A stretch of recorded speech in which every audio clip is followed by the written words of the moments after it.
Hi, this is Anna from the Hauntsville Cryptcast, and I'm here at the Long Island International Film Expo, and I am here with...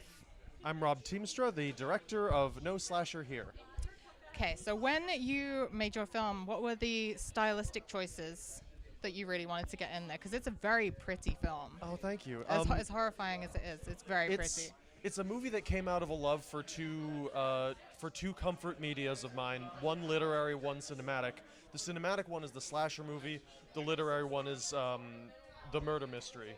And the movie itself, when we were making choices on like what the colors would be, what the lighting, what the production design would bring out, I draw a lot from like 70s movies, from like a lot of Italian thrillers, like the works of Mario Bava and Dario Argento. Those like are very inspiring because their use of bold colors. There was a wall in the location we used actually was the place where my lead actor and co-producer was living, and there was one like nook where we were filming where my actor, we were in rehearsal, and she just said, can't we just like, I could just paint that into any color because it's kind of drab right now. And I said, ooh, can you do like a big stripe of red? So that became like our choices were very about like bold color and having fun with that. There's even one light in the second shot of the movie. There's a wide shot of the location, just exterior shot. There's a porch light that I had the colorist turn pink because it needed that extra pop of color to give us that like fun and playful energy that I thought the movie needed to coast on. Yeah, I love that attention to detail. It's amazing. It definitely comes across. And making a slasher of all things is so hard to be original. That's true. How did you make it original? I can't give away the ending. Well, that will spoil I can give everything. away the setup. The setup Yes. is that a woman comes home from work and receives a phone call like she's about to star in the newest Scream movie, but on the other end of the phone is another woman panicking saying, I've been getting threatening phone calls from this number. What's going on? Please stop calling me. And so it becomes a mystery of who's telling the truth, what's happening, and the impetus for that, I think it sort of came from a viewing of Lost Highway. There's this moment in the David Lynch movie where the villain of the movie, played by Robert Blake, is goes up to Bill Pullman and says like, I'm in your house right now, call me, and then he answers the phone as well. It's a very surreal moment.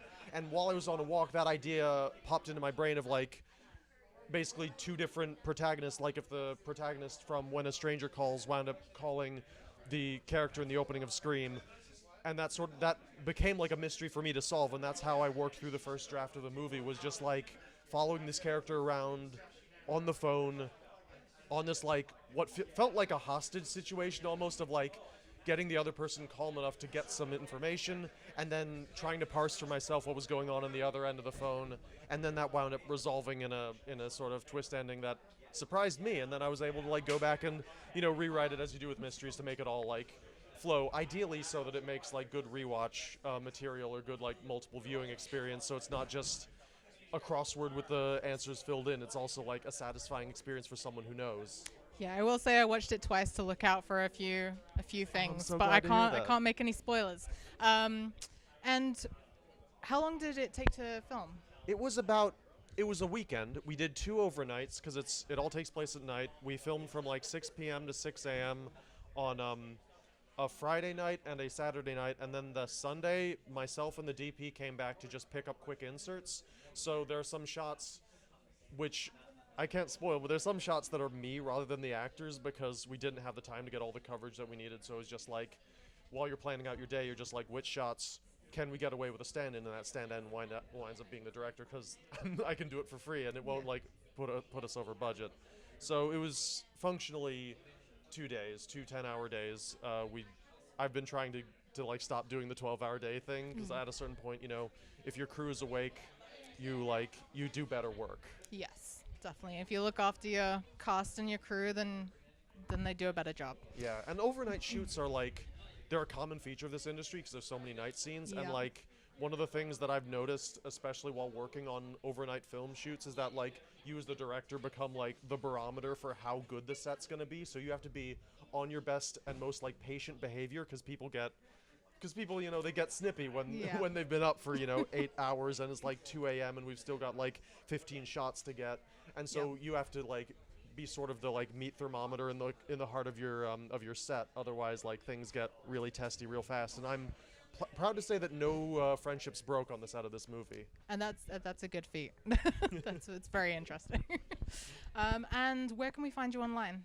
I'm on a lot of the usual social medias: Instagram, Twitter, Blue Sky, I guess. My handle is _Tiemstar. It's an anagram of my last name, Tiemstra. And I usually post updates there, or just wherever I have a social media presence. I need to get better at that. I'm building a website right now, but it's like, marketing yourself when social media is imploding and all these companies are buying each other up. You're like, what do you even do? Amazing. Thank you so much for being here. Thank you so much for having me.